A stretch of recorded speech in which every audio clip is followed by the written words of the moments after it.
Hello வணக்கம், இது உங்கள் சிவி ஜோன்ஸ். எல்லாரும் எப்படி இருக்கீங்க? இனி பார்த்தீங்கன்னா தரமான சூப்பரான செகண்ட் வீக் டே 4 நைட் ஓட் ரிசல்ட்ஸ் தான் பார்க்க போகிறோம். அதுக்கு முன்னாடி பார்க்குற எல்லாரும் நம்மளோட சேனலை சப்ஸ்கிரைப் பண்ணிட்டு பாருங்கள், ரொம்பவே ஹெல்ப்பாக இருக்கும். நம்மளோட சேனல் இந்த வருஷம் 1 லட்சத்தை கிராஸ் பண்ணணும்னு சொல்லிட்டு அது இல்லாமல் அந்த ஆண்டவனை நான் வேண்டிக்கிறேன், நீங்களும் வேண்டிக்கோங்க. இப்போ வாங்க அந்த வீடியோக்குள்ளே போகலாம். ஸோ அதுக்கு முன்னாடி பார்த்தீங்கன்னா நிறைய சம்பவங்கள் இன்றைக்கி நடந்துச்சு. அது மட்டும் இல்லாமல் பிக் பாஸ் வீடுக்கும் சூப்பர் டீலக்ஸ்க்கும் ஒரு கடுமையான போட்டி நடந்துச்சு, மாஸ்க் டாஸ்க். அதில் வந்து பிக் பாஸ் வீட்டில் இருக்கிற கமருதீன் வின் பண்ண காரணத்தினால பிக் பாஸ் வீட்டுக்கு ஒரு ஸ்பெஷல் டின்னர், செம்மையான ஒரு டின்னர் காத்துக்கிட்டு இருக்குது. அது மட்டும் இல்லாமல் சூப்பர் டீலக்ஸ்லேருந்து 5 பேர் நாமினேஷன்ஸில் அடுத்த வாரம் வருவாங்கன்னு சொல்லி கமருதீனுக்கு நாமினேஷன் இப்படி பாஸ் பிக் பாஸ் கொடுத்துட்டா. இது ஒரு செம்மையான ஒரு தரமான சம்பவம். கமருதீன் ரசிகர்களுக்கு ஒரு பெரிய ஒரு கொண்டாட்டமாக இருக்கும். அதை பற்றி என்ன நினைக்கிறீங்கன்றதை மறக்காம கமெண்ட்ஸ் பண்ணுங்கள். ரெண்டாவது துஷார், இது வரைக்கும் பிக் பாஸ் ஹிஸ்டரியில் இந்த மாதிரி நடந்ததே கிடையாது. ஃபஸ்ட்டு வாரமே கேப்டனான ஒருத்தரை வந்துட்டு கேப்டன் பதவியிலேருந்து தூக்குற விஷயங்கள், அந்த ஒரு கேவலமான ஒரு விஷயத்தை வந்துட்டு நம்ம துஷார் சந்திச்சிருக்காப்புல. அதுக்கு காரணம் முழுக்க அவர் வந்துட்டு அரோரா பின்னாடி சுற்றின விஷயங்களும், அவர் வந்து 2 வீட்டுக்கும் கேப்டனாக இல்லாமல் வாட்ச்மேன் மாதிரி இருந்த ஒரு காரணம் தான். இதை பற்றி என்ன நினைக்கிறீங்க? இந்த துஷாரை பற்றி சொல்லுங்கள். அது மட்டும் இல்லாமல் துஷாருக்கு இன்றைக்கி வந்து சரியான அடி விழுந்துச்சு.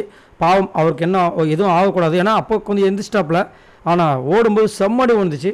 ஸோ அதை பற்றியும் சொல்லுங்கள். மூணாவது பார்த்தீங்கன்னா சபரியை பற்றி என்ன நினைக்கிறீங்க? மிக்ஸ்டப்பாக நிறைய பேர் இந்த கமெண்ட்ஸ் பண்ணுறாங்க. அவர் நடிக்கிறாரு, ஒரு சில பேர் சூப்பரான ஒரு கண்டஸ்டன்ட் அப்படி சொல்கிறாங்க. நீங்கள் சபரிக்கு சப்போர்ட் பண்ணுவீங்களா, இல்லை விஜே பார்வதிக்கு சப்போர்ட் பண்ணுவீங்களா, இல்லை திவாகருக்கு சப்போர்ட் பண்ணுவீங்களா, இல்லை கமருதீனுக்கு சப்போர்ட் பண்ணுவீங்களா? இந்த 4 பேரில் உங்களுடைய சப்போர்ட் யாருக்குன்றதை மறக்காம கமெண்ட்ஸ் பண்ணுங்கள். ஐ வாண்ட் டு நோ யாருக்கு நீங்கள் அதிகப்படியாக சப்போர்ட் கொடுக்குறீங்க. மக்களோட மைண்டில் இந்த 4 பேரில் யாரோட விஷயங்கள் இருக்குது. அப்படி இல்லைனா எனக்கு இந்த 4 பேரும் பிடிக்காது, இவங்கள தான் பிடிக்கணும், மறக்காம கமெண்ட்ஸ் பண்ணுங்கள். இப்போ வாங்க அந்த வீடியோக்குள்ளே போகலாம். ஸோ ஃபர்ஸ்ட் பிளேஸில் யார் இருக்கா அப்படி பார்த்தீங்கன்னா திவாகர் இருக்கார். இவர் எவ்வளோ ஓட்ஸ் வாங்கியிருக்கார் அப்படி பார்த்தீங்கன்னா 1,25,700 ஓட்ஸ் வாங்கியிருக்காரு. ஓட்டிங் பர்சன்டேஜ் பார்த்தீங்கன்னா 23.5.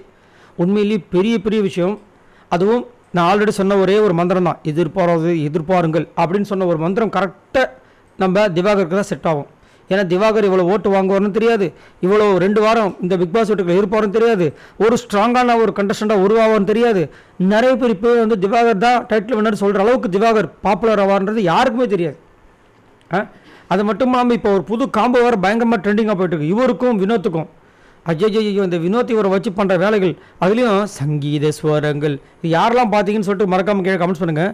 அந்த சாங்கை போட்டு வினோத்தை இவரும் மாறி லுக் கொடுக்குற விஷயங்களை போட்டு அநியாயம் பண்ணி வச்சுருக்காங்க. இதை பற்றி உங்களோட கருத்தை சொல்லுங்கள். யாருக்கு திவாகர் ரொம்ப பிடிக்கும் கமெண்ட்ஸ் பண்ணுங்கள். ரெண்டாவது பிளேஸ் பார்த்தீங்கன்னா சபரி இருக்கார். இவர் எவ்வளோ ஓட்ஸ் வாங்கியிருக்கார் அவ்வளோ பார்த்தீங்கன்னா 1,06,100 ஓட்ஸ் வாங்கியிருக்காப்புல. ஓட்டிங் பர்சன்டேஜ் பார்த்தீங்கன்னா 19.83. ஸோ சபரி உண்மையிலே ஒரு திறமையான ஒரு போட்டியாளர். ஃபஸ்ட்டு வீக்குக்கும் இந்த வீக்குக்கும் நிறைய டிஃப்ரென்ஸ், அதுதான் வந்துட்டு நிறைய பேருக்கு ஒரு அதிர்ச்சி ஏற்படுத்தியிருக்கு.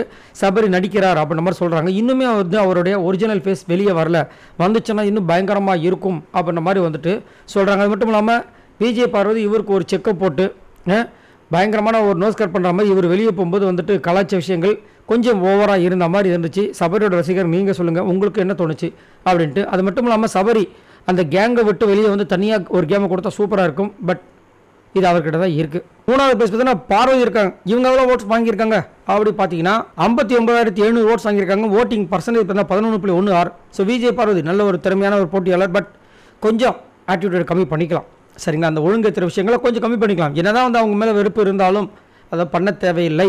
அப்போ தான் மக்களோட மனசில் அவங்க நீங்காத ஒரு இடத்த பிடிக்க முடியும். அது மட்டும் இல்லாமல் சபரியை வந்துட்டு தாக்குறதுக்கு ஒரு விஷயம் இன்றைக்கி ஒரு பிளானை போட்டாங்க, அதை தவிர்த்துருக்கலாமோ அப்படின்ற மாதிரி தோணுச்சு. அதே மாதிரி ஏன்னா பிக் பாஸ் வந்து உங்களுக்கு டிஃபெண்டர் யாருன்னு 2 பேர் செலக்ட் பண்ணுங்கன்னு சொல்லும்போது விஜய் பார்வதி அண்ட் விக்கல் சிக்கரம் தான் வந்துட்டு அவர் வந்து தேர்ந்தெடுத்தார். அதுக்கப்புறம் பார்த்து இவங்க 2 பேரும் உங்களுக்காக செயல்பட போகிறாங்க அப்படின்னு சொன்னார். ஆனால் விஜய் பார்வதி வந்துட்டு கமருதீனுக்காக செயல்படுறேன்னு சொல்லிட்டு கமருதீன்கிட்டே போய் சொன்னாங்க. ஸோ அது வந்து ராஜதந்திரமாக இருந்தாலும் அது வந்து ஒரு துரோகம் மாதிரி தானே. அதனால் எனக்கு ஒரு மாதிரி இருக்குது. உங்களுக்கு என்ன தோணுதுன்றதை சொல்லுங்கள். 4வது பேஸ் பார்த்தீங்கன்னா கமருதீன் இருக்கார். இவர் எவ்வளோ ஓட்ஸ் வாங்கியிருக்காரு அப்படி பார்த்தீங்கன்னா 49,973 ஓட்ஸ் வாங்கியிருக்காரு. ஓட்டிங் பர்சன்டேஜ் பார்த்தீங்கன்னா 9.27. ஸோ இன்றைக்கி ஒரு தரமான சம்பவம் நான் ஆல்ரெடி அப்லோட் பண்ணியிருப்பேன். கமருதீனோட செயல்கள் கொஞ்சமாக இம்ப்ரூவ்மெண்ட் ஆகிட்டே இருக்குது. நிறைய ஃபாலோவர்ஸ் இவரை வந்துட்டு சூப்பராக பண்ணுறீங்க அப்படின்ற மாதிரி சொல்லி கமெண்ட்ஸ் பண்ணாங்க. காரணம் இப்போ ஒரு சம்பவம் இல்லைன்னா எஃப்ஜே வந்துட்டு வாலண்டராக சுபிக்ஷா அங்கே சண்டை போட்டுருக்காங்க. அவங்கள வாலண்டராக அதிகப்படியாக கூப்பிட்றாரு, அவங்க கண்டுக்கவே இல்லை. அதுக்கப்புறமா இன்னொருத்தவங்களை விட்டு கூப்பிட வச்சு அவங்க திரும்பி பார்த்தவொடனே அவங்கள வந்து மாக்கிங் பண்ணுற மாதிரி பண்ணி சூப்பராக வந்து ரேப் பண்ணுறா அப்படின்னு கலாய்ச்சி விட்டதுக்கப்புறமா கமருதீன் போய்ட்டு நின்று கேட்டார், இந்த மாதிரி வந்து கலாய்க்கிறியே உனக்கு தப்புன்னு தோணலையா அப்படின்ட்டு. ஸோ அது ஒரு நல்ல விஷயம். அது மட்டும் இல்லாமல் இந்த டாஸ்க்கை வந்து சூப்பராக மாசாக வந்து வின் பண்ணியிருக்காப்புல. அது மட்டும் இல்லாமல் இவருக்கும் விஜய் பார்வதிக்கும் ஒரு லவ் ட்ராக் போகுமோ அப்படின்ற மாதிரியும் தோணுது. உங்களோட கருத்துக்களை சொல்லுங்கள். உங்களுக்கு கமருதீன் பிடிக்குமா பிடிக்காதா? 5வது பிளேஸ் பார்த்தீங்கன்னா நம்மளுடைய ரம்யா இருக்காங்க. இவங்க எவ்வளோ ஓட்ஸ் வாங்கியிருக்காங்க அப்படி பார்த்தீங்கன்னா 43,692 ஓட்ஸ் வாங்கியிருக்காங்க. ஓட்டிங் பர்சன்டேஜ் பார்த்தீங்கன்னா 8.17. ஸோ ரம்யா நேற்று விழுந்த விஷயங்களே இன்னுமே நிறைய பேருக்கு ஒரு டவுட்டாக இருக்குது. என்னென்னா அவங்க மயக்கம் போட்டு வேணும் மட்டும் விழுந்திருக்காங்க அப்படின்ற மாதிரி. அது மட்டும் இல்லாமல் நேற்று அப்படி இருந்தவங்க இன்றைக்கி எப்படி இவ்வளோ சுறுசுறுப்பாக இருக்க முடியுன்ற ஒரு கொஸ்டினும் இருக்குது. தகாத வார்த்தையும் இவங்க அதிகப்படியாக யூஸ் பண்ணுறாங்க. அதுலேயும் குறிப்பாக வந்து திவாகரை வந்துட்டு நீங்களே எல்லாத்தையும் சாப்பிட்டீங்கன்னா அப்போ நாங்கள் நக்கிட்டு போகிறதான் கேட்குறாங்க. ஒரு ஆண்கிட்ட இப்படியா பேசுறது என்னத்தை சொல்ல. ஆனாலும் ரம்யா வந்துட்டு நேற்று ஒரு சம்பவத்தை பண்ணியிருந்தாங்க. அரோரா சின்க்ளேர் வந்துட்டு இவங்க டீமில் இருக்கிற சுபிக்ஷா அண்ட் வியானா வந்துட்டு போய் சொல்கிறேன் கலாய்க்கும் போது டபான் உள்ளே குதிச்சு நீ இந்த மாதிரி சொன்னேன்னு சொல்லிட்டு அந்த நாமினேஷன் ஃப்ரீ பாஸ் விஷயங்களை எடுத்து போட்டு உடச்சாங்க பார்த்தீங்களா, அங்கே மேட். 6வது பிளேஸ் பார்த்தீங்கன்னா அப்சரா இருக்காங்க. இவங்க எவ்வளோ ஓட்ஸ் வாங்கியிருக்காங்க அவள் பார்த்தீங்கன்னா 38,850 ஓட்ஸ் வாங்கியிருக்காங்க. ஓட்டிங் பர்சன்டேஜ் பார்த்தீங்கன்னா 7.26. ஸோ அப்சரா எப்படி வந்துட்டு இவங்களுக்கு ஓட்டு வருது, எப்படி 6வது பிளேஸில் இருக்காங்க. இவங்களுக்கு அடுத்தபடியாக இருக்கிற அரோரா, கெமி, எஃப்ஜே இவங்க எல்லாருமே இவங்கள விட கேமே கொடுக்காம இருக்காங்களா அப்படின்றது கேட்டால் கண்டிப்பாக கிடையவே கிடையாது. அப்சரா விட இவங்க 3 பேரும் பெஸ்ட்டான ஒரு கண்டஸ்டண்ட்டாக தான் இருக்காங்க. ஆனால் அப்சராவுக்கு வந்து எப்படி ஓட்டு வருதுன்னு தெரியல. அது மட்டும் இல்லாமல் அப்சரா வந்துட்டு அவங்களுடைய ஸ்டோரியை எப்போ சொல்லுவாங்கன்னு நிறைய பேர் ஏங்கிட்டு இருக்காங்க. நீங்கள் சொல்லுங்கள் உங்களுக்கு அப்சராவை பிடிக்குமா பிடிக்காதா? 7வது பிளேஸ் தான் அரோரா இருக்காங்க. இவங்க எவ்வளோ ஓட்ஸ் வாங்கியிருக்காங்க அப்படி பார்த்தீங்கன்னா 37,572 ஓட்ஸ் வாங்கியிருக்காங்க. ஓட்டிங் பர்சன்டேஜ் பார்த்தீங்கன்னா 7.03. ஸோ அரோரா கண்டிப்பாக வந்துட்டு அவங்களுடைய கேரக்டர் எல்லாத்தையுமே சேஞ்ச் பண்ண வேண்டிய சூழ்நிலை இருக்காங்க. என்னென்னா இவங்க வரும்போது பலூனுக்கான்ற நேமில் தான் வந்தாங்க. அதுக்கப்புறமா ரியா என்ன சொன்னாங்கன்னா இல்லை அவங்களுடைய நேம் அரோரா சின்க்ளேர், இந்த நேமை சேஞ்ச் பண்ணுறதுக்கு தான் இங்கே வந்திருக்காங்கன்னு. அவங்கக்கிட்ட இவங்களும் சொல்லியிருக்காங்க நான் உள்ளே போயிட்டு ஜென்யூனாக நான் எனக்கு என்ன தோணுதோ அதை செய்வேன்னு சொன்னாங்க. ஆனால் உள்ளே வந்ததுலேருந்து அவங்க ஜென்யூனாக அவங்களுக்கு என்ன தோணுதோ அதை செய்யாமல் ஆப்போசிட் டைரெக்ஷனில் போய் பிரச்சனையாகி இப்போ வந்துட்டு ரொம்ப கேவலமாக இருக்குது. ஸோ அதை வந்து ரியாவுமே ஷேர் பண்ணியிருந்தாங்க. எனக்கே சுத்தமாக பிடிக்கலன்னு.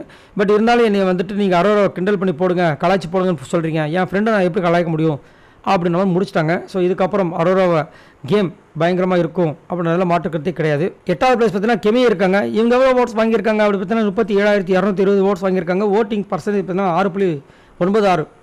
எஃப்ஜே ஒரு பக்கம் சுபிஷாவை கலாச்சிட்டு இருக்காரு. கமருதீன் வந்து சூப்பராக கேட்டுட்ருக்காரு. ஒரு பெண்ணுக்காக ஒரு ஆண் நிற்கிறாரு. ஆனால் ஒரு பெண்ணுக்கு ஒரு பெண்ணை நிற்க மாட்டாங்க. கெமி அவன் வந்துட்டு அவங்களோட திறமையை தானே வெளியே கொண்டு வரான், நீ ஏன்டா டென்ஷனாக வரேன்றாங்க. இப்போ அவர் பண்ணது திறமையை வெளியே கொண்டு வரதான், அதுக்கு எதுக்கு அவங்க டென்ஷனாக இருக்கும்போது கூப்பிட்டு வந்து கலாய்க்கிறாரு. என்ன நீங்கள் இன்னும் சில்லப்பணத்தனமாகவே இருக்குது. லாஸ்ட்டாக பார்த்தீங்கன்னா எஃப்ஜே இருக்கார். இவர் எவ்வளோ ஓட்ஸ் வாங்கியிருக்காரு அப்படி பார்த்தீங்கன்னா 36,465 ஓட்ஸ் வாங்கியிருக்காரு. ஓட்டிங் பர்சன்டேஜ் பார்த்தீங்கன்னா 6.82.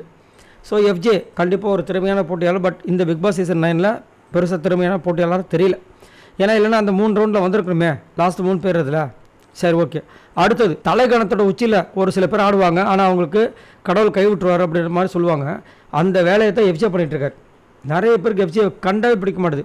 அதுலேயும் குறிப்பாக பார்த்தீங்கன்னா இவரும் ஆதரவும் ஒரு நாள் சண்டை போடுறாங்க, திடீர்னு உடனே கூடிக்கிறாங்க, திரும்ப சண்டை போடுறாங்க, திடீர்னு பார்த்தா மருத்துவ முத்தத்தை பரிமாறிக்கிறாங்க. என்னையா நடக்குது? சரி இவங்க எல்லோரும் மொத்தமாக வாங்கின ஓட்ஸ் இது வரைக்கும் பார்த்தீங்கன்னா 5,34,629 ஓட்ஸ் வாங்கியிருக்காங்க. ஸோ நீங்கள் உங்களோட கருத்தை சொல்லுங்கள். உங்களுக்கு இந்த வாரம் யார் வெளியே போகணும், சிங்கிள் எவிக்ஷன் வேணுமா டபுள் எவிக்ஷன் வேணுமா? மறக்காமல் கமெண்ட்ஸ் பண்ணுங்கள். பாய் நண்பர்களே.